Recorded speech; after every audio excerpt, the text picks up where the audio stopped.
গত 10 বছরে জামায়াতে ইসলামী শেখ হাসিনার বিরুদ্ধে দৃশ্যমান কোনো আন্দোলন করেনি বলে অভিযোগ করেছেন বিএনপি মহাসচিব মির্জা ফখরুল ইসলাম আলমগীর।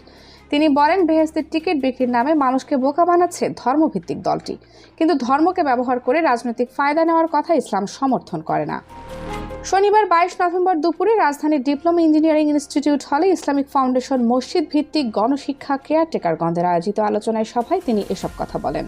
ফখরুল বলেন, একটা রাজনৈতিক দল পিআর নিয়ে এতদিন সমানই চিৎকার দিলেও এখন সুর নরম করে নির্বাচনের জন্য দৌড়ঝাঁপ শুরু করেছে, অথচ মানুষকে বোকা বানানোর শিক্ষা ইসলামে নেই।